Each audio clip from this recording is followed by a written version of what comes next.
ਜਦੋਂ ਅਸੀਂ ਜੌਬ ਵਾਸਤੇ ਜਾਂਦੇ ਆ ਉਦੋਂ ਸਾਨੂੰ ਪੁੱਛਿਆ ਜਾਂਦਾ ਤੁਸੀਂ ਡਿਗਰੀ ਰੈਗੂਲਰ ਕੀਤੀ ਹੈ ਕਿ ਜਾਂ ਤੁਸੀਂ ਡਿਸਟੈਂਸ ਹੋ ਕੀਤੀ। ਜਿਹੜੀ ਡਿਸਟੈਂਸ ਕੀਤੀ ਹੋਵੇ ਉਹ ਕਹਿੰਦੇ ਨੇ ਉਹ ਲੈਂਦੇ ਨਹੀਂਗੇ ਬੈਂਕ ਵਾਲੇ, ਉਹ ਦਿੱਕਤ ਕਰਦੇ ਨੇ ਕਿ ਤੁਸੀਂ ਡਿਗਰੀ ਰੈਗੂਲਰ ਕਰੋ, ਡਿਸਟੈਂਸ ਐਜੂਕੇਸ਼ਨ ਅਸੀਂ ਨਹੀਂ ਐਕਸੈਪਟ ਕਰਦੇ। ਇਸ 'ਚ ਕਿੰਨੀ ਕੁ ਸੱਚ ਹੈ?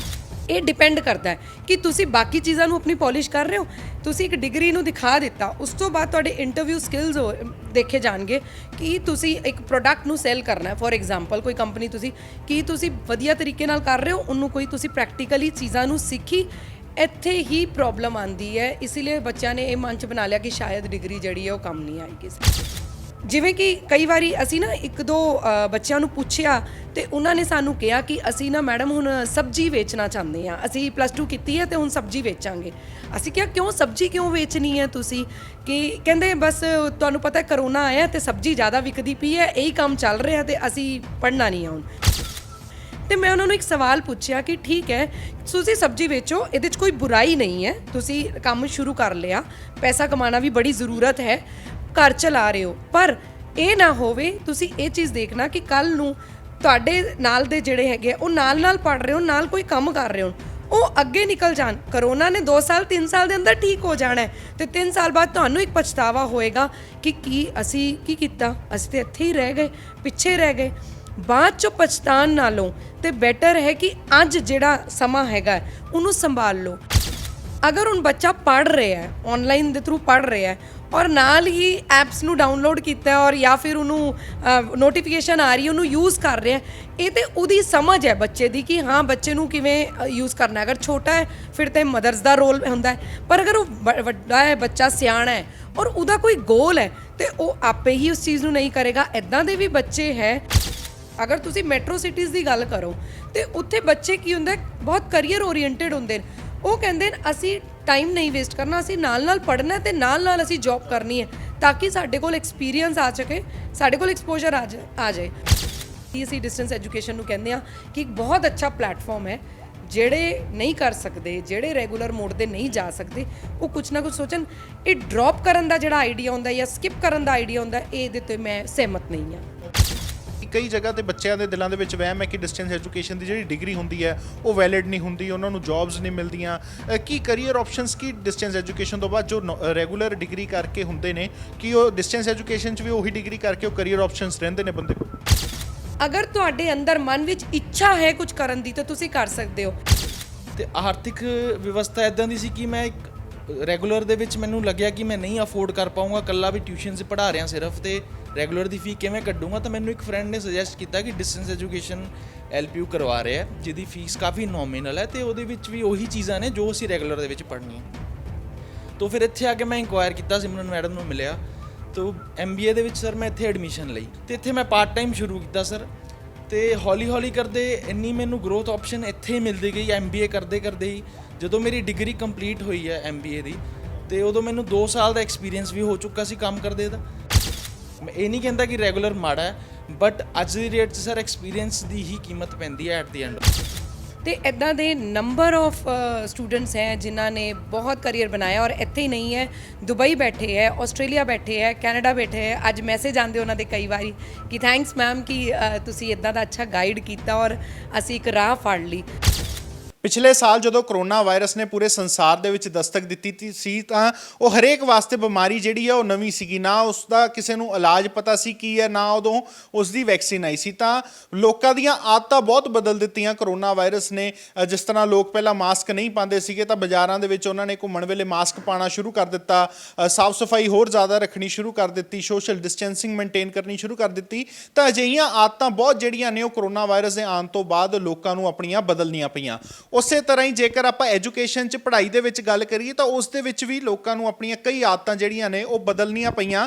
ਕਿਉਂਕਿ ਜਿਸ ਤਰ੍ਹਾਂ ਬੱਚੇ ਜਿਹੜੇ ਕਾਲਜ ਜਾਂ ਸਕੂਲ 'ਚ ਜਾਂਦੇ ਸੀਗੇ, ਉੱਥੇ ਜਾ ਕੇ ਆਪਣੀ ਕਲਾਸ ਲਗਾਉਂਦੇ ਸੀਗੇ, ਪੇਪਰ ਦਿੰਦੇ ਸੀਗੇ, ਉਹ ਆਦਤਾਂ ਦੇ ਵਿੱਚ ਵੀ ਤਬਦੀਲੀ ਲੈ ਕੇ ਆਉਣੀ ਪਈ। ਸਿਸਟਮ ਜਿਹੜਾ ਉਹ ਸਾਰਾ ਕੁਝ ਆਨਲਾਈਨ ਕਰਨਾ ਪਿਆ ਕਿਉਂਕਿ ਆਪਸ਼ਨਸ ਨਹੀਂ ਸੀ, ਬਿਮਾਰੀ ਦਾ ਕਹਿਰ ਜ਼ਿਆਦਾ ਸੀਗਾ ਤੇ ਬੱਚਿਆਂ ਦੀ ਪੜ੍ਹਾਈ ਦੀ ਵੀ ਚਿੰਤਾ ਸੀਗੀ। ਤਾਂ ਇੰਸਟੀਟਿਊਟਸ ਜਾਂ ਐਜੂਕੇਸ਼ਨ ਡਿਪਾਰਟਮੈਂਟ ਹੋਰਾਂ ਨੇ ਸਾਰਾ ਕੁਝ ਆਨਲਾਈਨ ਕਰ ਦਿੱਤਾ। ਪਰ ਕਈ ਮੁਸ਼ਕਿਲਾਂ ਵੀ ਜਿਹੜੀਆਂ ਜ਼ਰੂਰ ਆਨਲਾਈਨ ਬੱਚਿਆਂ ਨੂੰ ਆਈਆਂ, ਪਰ ਆਨਲਾਈਨ ਪੜ੍ਹਾਈ ਦੇ ਨਾਲ ਉਹਨਾਂ ਨੂੰ ਸੁਖਾਲਾ ਵੀ ਬਹੁਤ ਹੋਇਆ, ਕਿਉਂਕਿ ਘਰ ਬੈਠੇ ਉਹ ਪੜ੍ਹ ਲੈਂਦੇ ਸੀਗੇ। ਤੇ ਜਿਸ ਤਰ੍ਹਾਂ ਇੱਕ ਵੀਡੀਓ ਅਸੀਂ ਤੁਹਾਨੂੰ ਪਿਛਲੀ ਵਾਰੀ ਦਿਖਾਈ ਸੀਗੀ, ਅਸੀਂ ਜਦੋਂ LPU ਦੇ ਡਿਸਟੈਂਸ ਐਜੂਕੇਸ਼ਨ ਤੇ ਪਹੁੰਚੇ ਸੀਗੇ ਤਾਂ ਉੱਥੇ ਤੁਹਾਨੂੰ ਆਨਲਾਈਨ ਟੀਚਿੰਗ ਦਾ ਦੱਸਿਆ ਸੀਗਾ ਕਿ ਕਿੰਨੀ ਕੁ ਸੌਖੀ ਹੈ ਤੇ ਕਿਸ ਤਰ੍ਹਾਂ ਉਸ ਦਾ ਫਾਇਦਾ ਤੁਸੀਂ ਲੈ ਸਕਦੇ ਹੋ। ਤਾਂ ਉਸ ਦੇ ਵਿੱਚ ਲੋਕਾਂ ਨੇ ਕਾਫੀ ਕਮੈਂਟ ਕੀਤਾ ਸੀਗਾ ਕਿ ਆਨਲਾਈਨ ਟੀਚਿੰਗ ਦਾ ਕੋਈ ਫਾਇਦਾ ਨਹੀਂ ਹੈ, ਬੱਚੇ ਪੜ੍ਹਦੇ ਨਹੀਂ ਹੈ। ਉਸ ਕਰਕੇ ਸਾਨੂੰ ਇੱਕ ਵਾਰੀ ਫੇਰ ਤੋਂ ਦੁਬਾਰਾ ਉਹਨਾਂ ਦੇ ਕੋਲ LPU ਡਿਸਟੈਂਸ ਐਜੂਕੇਸ਼ਨ ਦੇ ਉੱਥੇ ਆਫਿਸ 'ਚ ਸਾਨੂੰ ਆਉਣਾ ਪਿਆ ਤਾਂ ਕਿ ਬੱਚਿਆਂ ਨੂੰ ਕਲੈਰਿਟੀ ਹੋਵੇ ਕਿ ਆਨਲਾਈਨ ਪੜ੍ਹਾਈ ਜਿਹੜੀ ਹੈ ਉਹ ਕਿੰਨੀ ਕੁ ਸਹੀ ਹੈ। ਤੇ ਜਿਹੜੇ ਬੱਚਿਆਂ ਦੇ ਮਨਾਂ ਦੇ ਵਿੱਚ ਸਵਾਲ ਨੇ ਕਿ ਆਨਲਾਈਨ ਟੀਚਿੰਗ ਨਹੀਂ ਵਧੀਆ, ਉਹ ਉਸ ਤੇ ਕਲੈਰਿਟੀ ਲੈਣ ਲਈ ਅਸੀਂ ਦੁਬਾਰਾ ਇੱਥੇ ਪਹੁੰਚੇ ਹਾਂ। ਪਿਛਲੀ ਵਾਰ ਵੀ ਅਸੀਂ ਤੁਹਾਨੂੰ ਸਿਮਰਨ ਮੈਮ ਨਾਲ ਮਿਲਾਇਆ ਸੀਗਾ, ਸਾਡੇ ਨਾਲ ਅੱਜ ਫੇਰ ਨੇ। 10 ਸਾਲ ਦਾ ਇਹਨਾਂ ਦੇ ਤਜਰਬਾ ਹੈ LPU ਦੇ ਵਿੱਚ, ਪੜ੍ਹਾ ਰਹੇ ਨੇ ਬੱਚਿਆਂ ਨੂੰ, ਕਿੰਨੇ ਬੱਚਿਆਂ ਨੂੰ ਇਹਨਾਂ ਨੇ ਪੜ੍ਹਾਇਆ। ਤੇ ਅੱਜ ਆਪਾਂ ਦੁਬਾਰਾ ਉਹਨਾਂ ਦੇ ਕੋਲ ਆਏ ਹਾਂ। ਮੈਮ, ਪਿਛਲੀ ਵਾਰੀ ਜਦੋਂ ਗੱਲ ਹੋਈ ਸੀਗੀ ਤਾਂ ਤੁਸੀਂ ਆਨਲਾਈਨ ਟੀਚਿੰਗ ਬਾਰੇ ਦੱਸਿਆ ਸੀਗਾ ਤੇ ਕਾਫੀ ਬੱਚਿਆਂ ਨੇ ਜਿਹੜੇ ਨਹੀਂ ਇਹਨੂੰ ਆਨਲਾਈਨ ਟੀਚਿੰਗ ਨੂੰ ਪਸੰਦ ਕਰਦੇ ਸੀਗੇ, ਉਹਨਾਂ ਨੇ ਕਮੈਂਟਸ ਕੀਤੇ ਕਿ ਆਨਲਾਈਨ ਟੀਚਿੰਗ ਬੇਕਾਰ ਹੈ, ਇਸ ਦਾ ਕੋਈ ਫਾਇਦਾ ਨਹੀਂ ਹੈ। ਤਾਂ ਅਸੀਂ ਤੁਹਾਡੇ ਕੋਲ ਦੁਬਾਰਾ ਆਏ ਹਾਂ, ਉਹ ਕਲੈਰਿਟੀ ਦਿਓ ਬੱਚਿਆਂ ਨੂੰ ਕਿ ਆਨਲਾਈਨ ਟੀਚਿੰਗ ਉਹ ਕਿਉਂ ਸਮਝ ਰਹੇ ਨੇ ਵੀ ਇਹ ਬੇਕਾਰ ਹੈ। ਪਹਿਲਾਂ ਤਾਂ ਉਹਨਾਂ ਦੀ ਆਪਾਂ ਗੱਲ ਕਰਦੇ ਹਾਂ, ਉਹ ਕਿਸ ਪਰਪਸ ਤੇ ਕਹਿੰਦੇ ਨੇ ਕਿ ਇਹ ਬੇਕਾਰ ਹੈ ਤੇ ਉਹਨਾਂ ਨੂੰ ਕਿਸ ਤਰ੍ਹਾਂ ਆਪਾਂ ਸਮਝਾ ਸਕਦੇ ਹਾਂ ਵੀ ਆਨਲਾਈਨ ਟੀਚਿੰਗ ਵਧੀਆ, ਕਿਉਂਕਿ ਅੱਜ ਦੇ ਸਮੇਂ ਦੀ ਲੋੜ ਹੈ ਆਨਲਾਈਨ ਟੀਚਿੰਗ, ਕਿਉਂਕਿ ਸਭ ਕੁਝ ਬੰਦ ਹੈ। ਤੇ ਕਿਸ ਤਰ੍ਹਾਂ ਆਪਾਂ ਉਹਨਾਂ ਨੂੰ ਸਮਝਾਈਏ ਕਿ ਆਨਲਾਈਨ ਟੀਚਿੰਗ ਦੇ ਕੀ ਫਾਇਦੇ ਨੇ ਤੇ ਕੀ ਅਸਲ ਦੇ ਵਿੱਚ ਇਹਦਾ ਮਕਸਦ ਹੈ। ਪਹਿਲੇ ਤਾਂ ਸਤਿ ਸ਼੍ਰੀ ਅਕਾਲ ਜੀ। ਮੈਂ ਲਾਸਟ ਟਾਈਮ ਵੀ ਕਿਹਾ ਸੀ ਔਰ ਮੈਂ ਕਮੈਂਟਸ ਦੇਖੇ ਬੱਚਿਆਂ ਦੇ ਕਿ ਆਨਲਾਈਨ ਨੂੰ ਨਹੀਂ ਉਹ ਪ੍ਰੈਫਰ ਕਰਦੇ ਆ ਜੀ। ਮੰਨਦੇ ਆ ਜਿਹੜੀ ਤੁਸੀਂ ਫਿਜ਼ੀਕਲੀ ਪ੍ਰੈਜ਼ੈਂਟ ਹੋ ਕੇ ਜਿਹੜੀ ਚੀਜ਼ਾਂ ਸਿੱਖਦੇ ਹੋ ਉਹ ਬਹੁਤ ਵਧੀਆ ਹੁੰਦੀ ਹੈ, ਇਹਦੇ 'ਚ ਕੋਈ ਸ਼ੱਕ ਨਹੀਂ, ਮੈਂ ਗਲਤ ਨਹੀਂ ਸਟੇਟਮੈਂਟ ਦੇਣਾ ਚਾਹੁੰਦੀ। ਬਟ ਇੱਕ ਗੱਲ ਨੂੰ ਮੈਂ ਫਿਰ ਕਹੂੰਗੀ ਕਿ ਕੁਝ ਆਵਰ ਆਫ ਨੀਡ ਵੀ ਹੁੰਦੀ ਹੈ, ਕੋਈ ਟਾਈਮ ਦੀ ਜ਼ਰੂਰਤ ਹੁੰਦੀ ਹੈ, ਉਹ ਬਹੁਤ ਇੰਪੋਰਟੈਂਟ ਹੈ ਕਿ ਅਸੀਂ ਸਿਚੁਏਸ਼ਨ ਨੂੰ ਦੇਖ ਕੇ ਉਸ ਚੀਜ਼ ਤੋਂ ਘਬਰਾ ਜਾਈਏ। ਜਿਵੇਂ ਕਿ ਕਈ ਵਾਰੀ ਅਸੀਂ ਨਾ 1-2 ਬੱਚਿਆਂ ਨੂੰ ਪੁੱਛਿਆ ਤੇ ਉਹਨਾਂ ਨੇ ਸਾਨੂੰ ਕਿਹਾ ਕਿ ਅਸੀਂ ਨਾ ਮੈਡਮ ਹੁਣ ਸਬਜ਼ੀ ਵੇਚਣਾ ਚਾਹੁੰਦੇ ਹਾਂ, ਅਸੀਂ +2 ਕੀਤੀ ਹੈ ਤੇ ਹੁਣ ਸਬਜ਼ੀ ਵੇਚਾਂਗੇ। ਅਸੀਂ ਕਿਹਾ ਕਿਉਂ ਸਬਜ਼ੀ ਕਿਉਂ ਵੇਚਣੀ ਹੈ ਤੁਸੀਂ? ਕਿ ਕਹਿੰਦੇ ਬਸ ਤੁਹਾਨੂੰ ਪਤਾ ਕਰੋਨਾ ਆਇਆ ਤੇ ਸਬਜ਼ੀ ਜ਼ਿਆਦਾ ਵਿਕਦੀ ਪਈ ਹੈ, ਇਹੀ ਕੰਮ ਚੱਲ ਰਿਹਾ ਤੇ ਅਸੀਂ ਪੜ੍ਹਨਾ ਨਹੀਂ ਹੈ ਹੁਣ।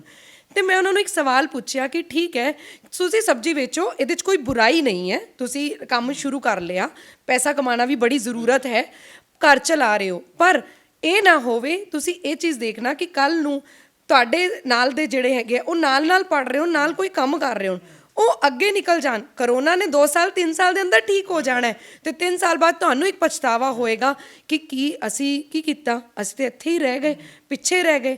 ਬਾਅਦ 'ਚੋਂ ਪਛਤਾਉਣ ਨਾਲੋਂ ਤੇ ਬੈਟਰ ਹੈ ਕਿ ਅੱਜ ਜਿਹੜਾ ਸਮਾਂ ਹੈਗਾ ਉਹਨੂੰ ਸੰਭਾਲ ਲਓ, ਜਿਹਦੇ ਲਈ ਅਗਰ ਅਸੀਂ ਨਹੀਂ ਜਾ ਪਾ ਰਹੇ ਔਰ ਮੈਂ ਫੈਸਿਲਿਟੀ ਸਾਨੂੰ ਘਰੇ ਮਿਲ ਰਹੀ ਹੈ ਤੇ ਅਸੀਂ ਉਹਨੂੰ ਕਿਉਂ ਨਹੀਂ ਅਵੇਲ ਕਰ ਰਹੇ ਹਾਂ।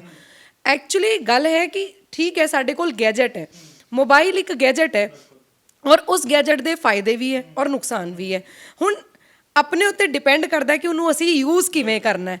ਅਗਰ ਹੁਣ ਬੱਚਾ ਪੜ੍ਹ ਰਿਹਾ ਹੈ, ਆਨਲਾਈਨ ਦੇ ਥਰੂ ਪੜ੍ਹ ਰਿਹਾ ਹੈ ਔਰ ਨਾਲ ਹੀ ਐਪਸ ਨੂੰ ਡਾਊਨਲੋਡ ਕੀਤਾ ਔਰ ਜਾਂ ਫਿਰ ਉਹਨੂੰ ਨੋਟੀਫਿਕੇਸ਼ਨ ਆ ਰਹੀ, ਉਹਨੂੰ ਯੂਜ਼ ਕਰ ਰਿਹਾ, ਇਹ ਤੇ ਉਹਦੀ ਸਮਝ ਹੈ ਬੱਚੇ ਦੀ ਕਿ ਹਾਂ ਬੱਚੇ ਨੂੰ ਕਿਵੇਂ ਯੂਜ਼ ਕਰਨਾ। ਅਗਰ ਛੋਟਾ ਹੈ ਫਿਰ ਤਾਂ ਮਦਰਸ ਦਾ ਰੋਲ ਹੁੰਦਾ ਹੈ, ਪਰ ਅਗਰ ਉਹ ਵੱਡਾ ਹੈ, ਬੱਚਾ ਸਿਆਣਾ ਹੈ ਔਰ ਉਹਦਾ ਕੋਈ ਗੋਲ ਹੈ ਤੇ ਉਹ ਆਪੇ ਹੀ ਉਸ ਚੀਜ਼ ਨੂੰ ਨਹੀਂ ਕਰੇਗਾ। ਇੱਦਾਂ ਦੇ ਵੀ ਬੱਚੇ ਹੈ, ਮੈਂ ਲਾਸਟ ਟਾਈਮ ਵੀ ਕਿਹਾ ਸੀ ਕਿ UPSC ਦੀ ਤਿਆਰੀ ਕਰ ਰਹੇ ਹੈ, ਉਹ ਇੰਨਾ 100% ਉਹਦੇ ਵਿੱਚ ਆਰਮੀ ਦੀ ਟ੍ਰੇਨਿੰਗਸ ਕਰ ਰਹੇ ਹੈ, ਪੁਲਿਸ ਦੀ ਟ੍ਰੇਨਿੰਗ ਕਰ ਰਹੇ ਹੈ, ਉਹਨਾਂ ਦਾ 100% ਫੋਕਸ ਉਹਦੇ ਵਿੱਚ ਹੈ।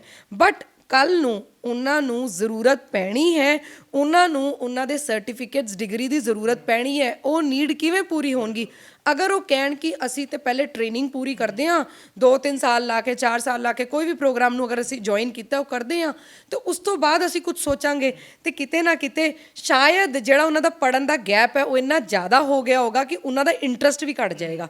ਅਗਰ ਆਪਾਂ ਗੈਪ ਜ਼ਿਆਦਾ ਪਾ ਲੈਂਦੇ, ਕਈ ਵਾਰੀ ਕਹਿੰਦੇ ਆ ਨਾ ਕਿ ਬੜਾ ਇੰਟਰਸਟ ਘੱਟ ਗਿਆ, ਹੁਣ ਪੜ੍ਹਿਆ ਨਹੀਂ ਜਾ ਰਿਹਾ, ਹੁਣ ਟਫ ਲੱਗ ਰਿਹਾ, ਤੇ ਇਹ ਚੀਜ਼ ਨੂੰ ਬੱਚਿਆਂ ਨੂੰ ਸੋਚਣਾ ਪਏਗਾ ਕਿ ਇਸ ਟਾਈਮ ਸਿਚੁਏਸ਼ਨ ਦੇਖੋ। ਅਸੀਂ ਇਹ ਨਹੀਂ ਕਹਿੰਦੇ, ਮੈਂ ਵੀ ਉਹਨਾਂ ਨੂੰ ਗਾਈਡ ਕਰਦੀ ਹਾਂ ਕਿ ਹਾਂ ਜਿੱਥੇ ਤੁਹਾਨੂੰ ਲੋੜ ਪਏਗੀ ਫਿਜ਼ੀਕਲੀ ਵੀ ਤੁਸੀਂ ਪ੍ਰੈਜ਼ੈਂਟ ਹੋਵੋ, ਉਸ ਚੀਜ਼ ਨੂੰ ਕਰੋ, ਬਟ ਪਹਿਲੇ ਇਹ ਸਿਚੁਏਸ਼ਨ ਨੂੰ ਦੇਖੋ ਕਿ ਸਿਚੁਏਸ਼ਨ ਚੱਲ ਕੀ ਰਹੀ ਹੈ, ਜ਼ਰੂਰਤ ਕੀ ਹੈ, ਉਸ ਜ਼ਰੂਰਤ ਦੇ ਹਿਸਾਬ ਨਾਲ ਆਪਣੇ ਆਪ ਨੂੰ ਪੂਰਾ ਕਰੋ। ਹਾਲਾਤ ਦੇ ਹਿਸਾਬ ਨਾਲ ਆਪਾਂ ਨੂੰ ਆਪਣੇ ਆਪ ਨੂੰ ਢਾਲਣਾ ਪੈਂਦਾ ਜੀ, ਬਿਲਕੁਲ। ਇਹ ਹਾਲਾਤ ਜੋ ਚੱਲ ਰਹੇ ਹਨ, ਹਾਲਾਤ ਠੀਕ ਹੋਣਗੇ ਫਿਰ ਉੱਦਾਂ ਹੋ ਜਾਣਾ।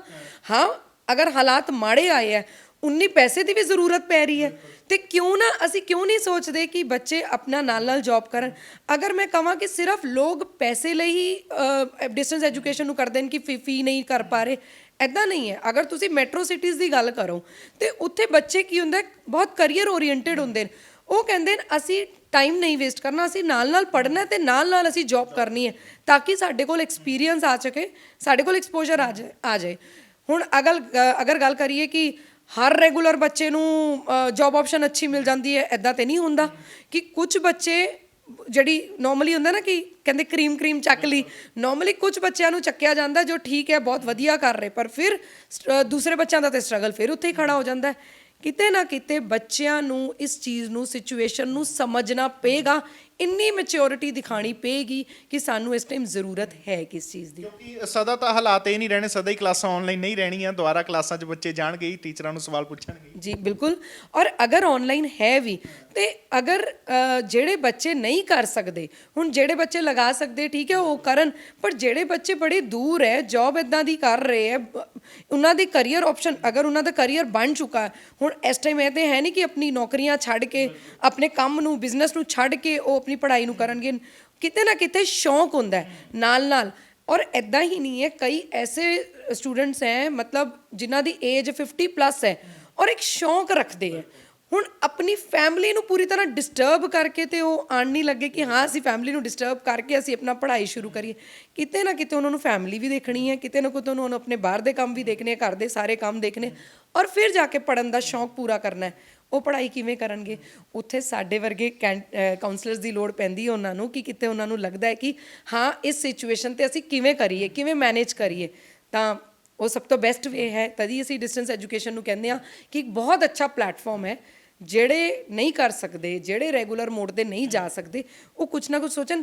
ਇਹ ਡ੍ਰੌਪ ਕਰਨ ਦਾ ਜਿਹੜਾ ਆਈਡੀਆ ਹੁੰਦਾ ਜਾਂ ਸਕਿਪ ਕਰਨ ਦਾ ਆਈਡੀਆ ਹੁੰਦਾ, ਇਹਦੇ 'ਤੇ ਮੈਂ ਸਹਿਮਤ ਨਹੀਂ ਹਾਂ। ਤੁਸੀਂ ਮੈਨੂੰ ਜਿਸ ਤਰ੍ਹਾਂ ਦੱਸਿਆ ਕਿ ਡਿਸਟੈਂਸ ਐਜੂਕੇਸ਼ਨ ਇੱਕ ਬਹੁਤ ਵਧੀਆ ਬੱਚਿਆਂ ਲਈ ਪਲੇਟਫਾਰਮ ਹੈ, ਜਿਹੜੇ ਨਹੀਂ ਕਰ ਸਕਦੇ ਉਹ ਕਰ ਸਕਦੇ ਨੇ, ਬਟ ਸਵਾਲ ਬਾਅਦ ਵਿੱਚ ਇਹ ਆਉਂਦਾ ਕਿ ਡਿਸਟੈਂਸ ਐਜੂਕੇਸ਼ਨ ਤੋਂ ਬਾਅਦ ਉਹਨਾਂ ਦੇ ਕੋਲ ਆਪਸ਼ਨਸ ਕੀ ਰਹਿ ਜਾਂਦੀਆਂ ਨੇ, ਕਿਉਂਕਿ ਕਈ ਜਗ੍ਹਾ ਤੇ ਬੱਚਿਆਂ ਦੇ ਦਿਲਾਂ ਦੇ ਵਿੱਚ ਵਹਿਮ ਹੈ ਕਿ ਡਿਸਟੈਂਸ ਐਜੂਕੇਸ਼ਨ ਦੀ ਜਿਹੜੀ ਡਿਗਰੀ ਹੁੰਦੀ ਹੈ ਉਹ ਵੈਲਿਡ ਨਹੀਂ ਹੁੰਦੀ, ਉਹਨਾਂ ਨੂੰ ਜੌਬਸ ਨਹੀਂ ਮਿਲਦੀਆਂ।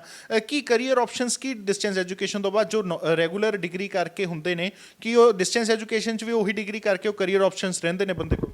ਜੀ ਬਿਲਕੁਲ। ਮੇਰਾ ਡੇਟਾ ਤੁਹਾਨੂੰ ਤੁਸੀਂ ਇੱਕ ਵਾਰੀ ਦੱਸ ਵੀ ਚੁੱਕੇ ਹੋ ਕਿ 6500+ ਦਾ ਡੇਟਾ ਹੈ ਔਰ ਨੰਬਰ ਆਫ ਵਰਕਿੰਗ ਸਟੂਡੈਂਟਸ ਹੀ ਹੈ ਐਕਚੁਅਲੀ। ਔਰ ਇੱਦਾਂ ਦੇ ਕੈਂਡੀਡੇਟਸ ਵੀ ਹੈ ਜਿਨ੍ਹਾਂ ਨੇ ਆਪਣੀ ਮਾਸਟਰਸ ਕਰਕੇ ਇੰਨੀ ਅੱਛੀ ਗਰੋਥ ਲਿੱਤੀ ਹੈ ਕਿ ਅੱਜ ਉਹ ਕੋਈ ਡਿਪਟੀ ਮੈਨੇਜਰ ਹੈ ਆਪਣੇ ਬੈਂਕ ਦੇ ਵਿੱਚ, ਕੋਈ ਬਹੁਤ ਅੱਛੀ ਪੋਸਟ 'ਤੇ ਹੈਗੇ ਹੈ। ਔਰ ਮੈਂ ਤੁਹਾਨੂੰ ਅੱਜ ਆਪਣੇ ਹੀ ਇੱਕ ਸਟੂਡੈਂਟ ਕਮ ਕਲੀਗ ਨੂੰ ਮਿਲਾਉਂਗੀ। ਮੈਂ ਚਾਹੁੰਦੀ ਹਾਂ ਕਿ ਮੈਂ ਟੈਸਟੀਮੋਨੀਅਲ ਤੁਹਾਨੂੰ ਦੱਸ ਸਕਾਂ, ਔਰ ਇਹ ਇੱਕ ਨਹੀਂ ਹੈ ਬਹੁਤ ਸਾਰੇ ਹੈ, ਬਟ ਅੱਜ ਮੈਂ ਮਿਲਵਾਉਣਾ ਚਾਹੁੰਦੀ ਹਾਂ ਤਾਂ ਕਿ ਯੂਥ ਨੂੰ ਪਤਾ ਲੱਗੇ ਕਿ ਇੱਦਾਂ ਦਾ ਕੁਝ ਨਹੀਂ ਹੈ। ਅਗਰ ਤੁਹਾਡੇ ਅੰਦਰ ਮਨ ਵਿੱਚ ਇੱਛਾ ਹੈ ਕੁਝ ਕਰਨ ਦੀ ਤਾਂ ਤੁਸੀਂ ਕਰ ਸਕਦੇ ਹੋ। ਤੇ ਮੈਂ ਆਪਣੇ ਸਟੂਡੈਂਟ ਕਮ ਕਲੀਗ ਨੂੰ ਮਿਲਾਉਣਾ ਚਾਹੁੰਦੀ ਹਾਂ। ਨਾਮ ਕੀ ਹੈ ਭਾਜੀ ਤੁਹਾਡਾ? ਸਤਿ ਸ਼੍ਰੀ ਅਕਾਲ ਜੀ, ਮੇਰਾ ਨਾਮ ਹੈ Amanpreet Singh. I am working as a project head for government projects from state and central government in this organization. ਤੇ ਮੈਂ ਆਪਣਾ ਐਕਸਪੀਰੀਅੰਸ ਸ਼ੇਅਰ ਕਰਨਾ ਚਾਹੂੰਗਾ ਸਰ ਕਿ ਜਦੋਂ ਮੈਂ ਪਹਿਲਾਂ ਗ੍ਰੈਜੂਏਸ਼ਨ ਕੀਤੀ ਹੈ ਰੈਗੂਲਰ ਦੇ ਵਿੱਚ SCD ਗਵਰਨਮੈਂਟ ਕਾਲਜ ਦੇ ਵਿੱਚ, BCom ਮੈਂ ਰੈਗੂਲਰ ਕਰ ਰਿਹਾ ਸੀਗਾ ਤੇ ਮੈਂ 3rd ਈਅਰ ਦੇ ਵਿੱਚ ਸੀਗਾ ਤਾਂ ਮੇਰੇ ਫਾਦਰ ਸਾਹਿਬ ਦਾ ਦੇਹਾਂਤ ਹੋ ਗਿਆ ਸੀਗਾ। ਤੇ ਉਸ ਟਾਈਮ ਮੈਂ ਕਾਫੀ ਕੋਸ਼ਿਸ਼ ਕੀਤੀ ਕਿ ਮੈਨੂੰ ਕੋਈ ਜੌਬਸ ਮਿਲ ਸਕਣ, because he was the only one earning in the family. ਤਾਂ ਸਾਡੇ ਕੋਲ ਇੱਦਾਂ ਦੀ ਸਿਚੁਏਸ਼ਨ ਬਣ ਗਈ ਕਿ ਮੈਨੂੰ ਮਜਬੂਰੀ ਬਣ ਗਈ ਕਿ ਮੈਨੂੰ ਕੰਮ ਕਰਨਾ ਪਏਗਾ ਤਾਂ ਹੀ ਸਾਡੇ ਘਰ ਦੀ ਆਰਥਿਕ ਵਿਵਸਥਾ ਜਿਹੜੀ ਕਿ ਠੀਕ ਹੋ ਸਕਦੀ ਸੀ। ਤੇ BCom ਦੇ ਟਾਈਮ 'ਤੇ ਮੈਂ ਕਈ ਇੰਟਰਵਿਊਜ਼ ਦਿੱਤੇ, ਪਰ ਹਰੇਕ ਨੇ ਮੈਨੂੰ ਇਹੀ ਜਵਾਬ ਦਿੱਤਾ ਕਿ ਜਦੋਂ ਤੱਕ ਤੁਹਾਡੀ ਗ੍ਰੈਜੂਏਸ਼ਨ ਨਹੀਂ ਪੂਰੀ ਹੁੰਦੀ ਤੁਸੀਂ ਪੜ੍ਹਾਈ ਅੱਗੇ ਕਰਨੀ ਪਏਗੀ ਤੁਹਾਨੂੰ। ਉਦੋਂ ਫਿਰ ਮੈਂ ਸਰ ਹੋਮ ਟਿਊਸ਼ਨਸ ਸ਼ੁਰੂ ਕੀਤੀਆਂ। ਹੋਮ ਟਿਊਸ਼ਨਸ ਪੜ੍ਹਾਉਂਦਾ ਸੀਗਾ, ਸਵੇਰੇ ਮੈਂ BCom ਦੀ ਕਲਾਸਾਂ ਲੈਂਦਾ ਸੀਗਾ, ਫਿਰ ਸ਼ਾਮ ਨੂੰ ਮੈਂ ਹੋਮ ਟਿਊਸ਼ਨਸ ਪੜ੍ਹਾ ਰਿਹਾ ਸੀਗਾ। ਤੇ ਜਦੋਂ ਮੇਰਾ ਉਹ ਖਤਮ ਹੋਇਆ BCom ਤਾਂ ਮੈਨੂੰ ਮੇਰੇ ਇੱਕ ਫਰੈਂਡ ਨੇ ਸੁਜੈਸਟ ਕੀਤਾ ਕਿ ਡਿਸਟੈਂਸ ਐਜੂਕੇਸ਼ਨ, ਮੈਂ ਚਾਹੁੰਦਾ ਸੀਗਾ ਕਿ ਜੇ BCom ਤੋਂ ਬਿਨਾਂ ਮੈਨੂੰ ਇੱਕ ਬੇਸਿਕ ਜੌਬ ਨਹੀਂ ਮਿਲ ਸਕਦੀ ਤੇ ਜੇ ਮੈਂ ਆਪਣੇ ਕਰੀਅਰ 'ਚ ਅੱਗੇ ਵਧਣਾ ਤਾਂ ਮੈਨੂੰ ਪੋਸਟ ਗ੍ਰੈਜੂਏਸ਼ਨ ਤਾਂ ਬਹੁਤ ਜ਼ਰੂਰੀ ਚਾਹੀਦੀ ਹੈ। ਤੇ ਆਰਥਿਕ ਵਿਵਸਥਾ ਇੱਦਾਂ ਦੀ ਸੀ ਕਿ ਮੈਂ ਇੱਕ ਰੈਗੂਲਰ ਦੇ ਵਿੱਚ ਮੈਨੂੰ ਲੱਗਿਆ ਕਿ ਮੈਂ ਨਹੀਂ ਅਫੋਰਡ ਕਰ ਪਾਊਂਗਾ, ਇਕੱਲਾ ਵੀ ਟਿਊਸ਼ਨਸ ਪੜ੍ਹਾ ਰਿਹਾ ਸਿਰਫ, ਤੇ ਰੈਗੂਲਰ ਦੀ ਫੀ ਕਿਵੇਂ ਕੱਢੂੰਗਾ। ਤਾਂ ਮੈਨੂੰ ਇੱਕ ਫਰੈਂਡ ਨੇ ਸੁਜੈਸਟ ਕੀਤਾ ਕਿ ਡਿਸਟੈਂਸ ਐਜੂਕੇਸ਼ਨ LPU ਕਰਵਾ ਰਿਹਾ, ਜਿਹਦੀ ਫੀਸ ਕਾਫੀ ਨੋਮੀਨਲ ਹੈ ਤੇ ਉਹਦੇ ਵਿੱਚ ਵੀ ਉਹੀ ਚੀਜ਼ਾਂ ਨੇ ਜੋ ਅਸੀਂ ਰੈਗੂਲਰ ਦੇ ਵਿੱਚ ਪੜ੍ਹਨੀਆਂ। ਤਾਂ ਫਿਰ ਇੱਥੇ ਆ ਕੇ ਮੈਂ ਇੰਕੁਆਇਰ ਕੀਤਾ, ਸਿਮਰਨ ਮੈਡਮ ਨੂੰ ਮਿਲਿਆ, ਤਾਂ MBA ਦੇ ਵਿੱਚ ਸਰ ਮੈਂ ਇੱਥੇ ਐਡਮਿਸ਼ਨ ਲਈ ਤੇ ਕੁਛ ਟਾਈਮ ਟਿਊਸ਼ਨਸ ਵੀ ਨਾਲ ਪੜ੍ਹਾਉਂਦਾ ਰਿਹਾ। ਫਿਰ ਮੈਨੂੰ ਇੱਥੇ ਹੀ ਇੱਕ ਆਪਸ਼ਨ ਮਿਲਿਆ, ਮੈਮ ਨੇ ਹੀ ਦੱਸਿਆ ਕਿ ਪਾਰਟ ਟਾਈਮ ਜੌਬ ਦੀ ਵੀ ਆਪਸ਼ਨ ਹੈ ਸਾਡੇ ਕੋਲ, ਕਿਉਂਕਿ ਮੈਂ ਫੁੱਲ ਡੇ ਜੌਬ ਵੀ ਨਹੀਂ ਕਰ ਸਕਦਾ ਸੀ, ਸ਼ਾਮ ਨੂੰ ਮੈਂ ਪੜ੍ਹਾ ਰਿਹਾ ਸੀਗਾ। ਤੇ ਇੱਥੇ ਮੈਂ ਪਾਰਟ ਟਾਈਮ ਸ਼ੁਰੂ ਕੀਤਾ ਸਰ। ਤੇ ਹੌਲੀ ਹੌਲੀ ਕਰਦੇ ਇੰਨੀ ਮੈਨੂੰ ਗਰੋਥ ਆਪਸ਼ਨ ਇੱਥੇ ਹੀ ਮਿਲਦੀ ਗਈ MBA ਕਰਦੇ ਕਰਦੇ ਹੀ। ਜਦੋਂ ਮੇਰੀ ਡਿਗਰੀ ਕੰਪਲੀਟ ਹੋਈ ਹੈ MBA ਦੀ, ਤੇ ਉਦੋਂ ਮੈਨੂੰ 2 ਸਾਲ ਦਾ ਐਕਸਪੀਰੀਅੰਸ ਵੀ ਹੋ ਚੁੱਕਾ ਸੀ ਕੰਮ ਕਰਦੇ ਦਾ। ਤੇ ਅੱਜ ਸਰ ਮੈਨੂੰ ਇਸ ਆਰਗੇਨਾਈਜੇਸ਼ਨ 'ਚ 5 ਸਾਲ ਹੋ ਚੁੱਕੇ ਹੈ। ਤੇ ਅੱਜ ਮੈਂ ਜੇ ਕੰਪੇਅਰ ਕਰਾਂ, ਮੇਰੇ ਕਈ ਫਰੈਂਡਸ ਨੇ, ਮੇਰੇ ਕਈ ਕਲੀਗਸ ਨੇ ਜਿਨ੍ਹਾਂ ਨੇ ਰੈਗੂਲਰ ਦੇ ਵਿੱਚ ਮਾਸਟਰਸ ਕੀਤੀ, ਬਟ ਮੈਂ ਡਿਸਟੈਂਸ ਦੇ ਵਿੱਚ ਕੀਤੀ। ਤੇ ਜੇ ਅੱਜ ਮੈਂ ਇੱਕ ਪੋਜੀਸ਼ਨ 'ਤੇ ਹਾਂ ਤੇ ਮੈਨੂੰ ਲੱਗਦਾ ਕਿ ਮੈਂ ਬਹੁਤ ਸਹੀ ਜਗ੍ਹਾ ਬੈਠਾ, ਕਿ ਮੇਰਾ ਉਹ ਜਿਹੜਾ ਕੀ ਕਹਿੰਦੇ ਆ ਸੋਚ ਬਹੁਤ ਵਧੀਆ ਸੀ ਕਿ ਮੈਂ ਡਿਸਟੈਂਸ ਕਰਕੇ, ਕਿਉਂਕਿ ਮੈਨੂੰ ਨਾਲ ਐਕਸਪੀਰੀਅੰਸ ਮਿਲਿਆ। ਉਹ ਜਿਹੜਾ ਰੈਗੂਲਰ ਕਰ ਰਿਹਾ ਸੀਗਾ ਉਹਨੂੰ ਐਕਸਪੀਰੀਅੰਸ ਨਹੀਂ ਮਿਲਿਆ, ਉਹਨੇ ਥਿਓਰੇਟੀਕਲ ਜ਼ਰੂਰ ਪੜ੍ਹਾਇਆ ਗਿਆ ਉਹਨੂੰ। ਮੈਂ ਇਹ ਨਹੀਂ ਕਹਿੰਦਾ ਕਿ ਰੈਗੂਲਰ ਮਾੜਾ ਹੈ, ਬਟ ਅੱਜ ਦੀ ਡੇਟ 'ਚ ਸਰ ਐਕਸਪੀਰੀਅੰਸ ਦੀ ਹੀ ਕੀਮਤ ਪੈਂਦੀ ਹੈ ਐਟ ਦੀ ਐਂਡ ਆਫ ਦਾ। ਜਦੋਂ ਤੁਹਾਡੀ ਇੱਥੋਂ MBA ਕੰਪਲੀਟ ਹੋਈ, ਚਲੋ ਤੁਸੀਂ ਇੱਥੇ ਜੌਬ ਕਰਨ ਲੱਗ ਗਏ, ਤੁਹਾਨੂੰ ਹੋਰ ਵੀ ਕਿਤੋਂ ਜੌਬ ਓਪਰਚੁਨਿਟੀਜ਼ ਆਈਆਂ ਸੀਗੀਆਂ? ਜਿਸ ਤਰ੍ਹਾਂ ਬਹੁਤ ਕਈ ਵਾਰੀ ਆਪਾਂ ਦੇਖਦੇ ਹਾਂ, ਆਪਾਂ ਟਰਾਈ ਵੀ ਕਰਦੇ ਹੁੰਦੇ ਹਾਂ, ਆਪੇ ਕਈ ਵਾਰੀ ਓਪਰਚੁਨਿਟੀਜ਼ ਆਉਂਦੀਆਂ ਨੇ, ਕੋਈ ਇੱਦਾਂ ਦੀਆਂ ਓਪਰਚੁਨਿਟੀਜ਼ ਆਈਆਂ ਸੀ? ਸਰ ਬਹੁਤ ਓਪਰਚੁਨਿਟੀਜ਼ ਆਈਆਂ। ਈਵਨ ਜਦੋਂ ਮੈਂ MBA ਕਰ ਹੀ ਰਿਹਾ ਸੀਗਾ, ਕਿਉਂਕਿ ਗ੍ਰੈਜੂਏਸ਼ਨ ਮੇਰੀ ਕੰਪਲੀਟ ਹੋ ਗਈ ਸੀ। ਹੁਣ ਜਿਹੜੀ ਫੀਲਡ ਦੇ ਵਿੱਚ ਮੈਂ ਗਵਰਨਮੈਂਟ ਪ੍ਰੋਜੈਕਟਸ ਦੇ ਵਿੱਚ ਡੀਲ ਕਰਦਾ ਜੀ, ਉਹਦੇ ਵਿੱਚ ਕਿੰਨੇ ਤਰ੍ਹਾਂ ਦੇ ਲੋਕ ਕੰਮ ਕਰ ਰਹੇ ਆ ਆਲਰੇਡੀ। ਜਦੋਂ ਮੈਂ ਕਿਤੇ ਗਵਰਨਮੈਂਟ ਆਫਿਸ 'ਚ ਜਾ ਕੇ ਗੱਲ ਕਰਦਾ ਤਾਂ ਹਰ ਬੰਦਾ ਦੇਖਦਾ ਕਿ ਹਾਂ ਇਸ ਬੰਦੇ ਦਾ ਪਰਫਾਰਮੈਂਸ ਨਿਕਲ ਕੇ ਆ ਰਹੀ ਹੈ ਬਾਹਰ। ਜੇ ਇੱਕ ਆਰਗੇਨਾਈਜੇਸ਼ਨ ਗਰੋ ਕਰਦੀ ਹੈ ਤਾਂ ਸਾਰਿਆਂ ਦੇ ਨਾਲ ਗਰੋ ਕਰਦੀ ਹੈ। ਤਾਂ ਮੈਨੂੰ ਬਹੁਤ ਬਹੁਤ ਓਪਰਚੁਨਿਟੀਜ਼ ਆਈਆਂ। ਈਵਨ ਅੱਜ ਵੀ ਮੈਨੂੰ ਓਪਰਚੁਨਿਟੀਜ਼ ਆਉਂਦੀਆਂ ਕਿ ਤੁਸੀਂ ਪਾਰਟਨਰਸ਼ਿਪ 'ਚ ਸਾਡੇ ਨਾਲ ਆ ਜਾਓ, ਕਿ ਐਜ਼ ਇਹ ਨਹੀਂ ਕਿ ਇੱਕ ਜਗ੍ਹਾ ਮੈਂ ਕੰਮ ਕਰ ਰਿਹਾ, ਨੋ ਡਾਊਟ ਕਿ ਵਧੀਆ ਕਰ ਰਿਹਾ, ਮੈਨੂੰ ਕਾਫੀ ਬਿਜ਼ਨਸ ਓਪਰਚੁਨਿਟੀਜ਼ ਦੀ ਵੀ ਆਪਸ਼ਨਸ ਅੱਜ ਆਉਂਦੀਆਂ ਸਰ।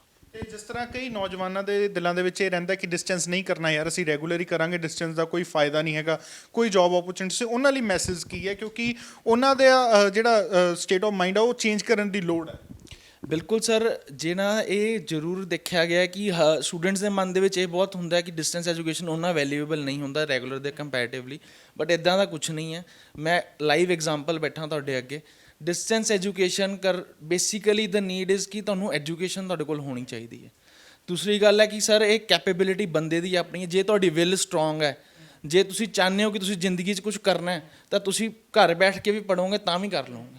ਦ ਥਿੰਗ ਇਜ਼ ਕਿ ਮਿਹਨਤ ਸਭ ਤੋਂ ਜ਼ਰੂਰੀ ਹੈ ਜੀ, ਮਿਹਨਤ, ਡੈਡੀਕੇਸ਼ਨ। ਜੇ ਤੁਸੀਂ ਡੈਡੀਕੇਟਿਡ ਹੋ ਤਾਂ ਚਾਹੇ ਤੁਸੀਂ ਰੈਗੂਲਰ ਕਰ ਰਹੇ ਹੋ, ਚਾਹੇ ਤੁਸੀਂ ਡਿਸਟੈਂਸ ਕਰ ਰਹੇ ਹੋ, ਚਾਹੇ ਤੁਸੀਂ ਘਰ ਬੈਠੇ ਆਨਲਾਈਨ ਹੀ ਪੜ੍ਹ ਰਹੇ ਹੋ।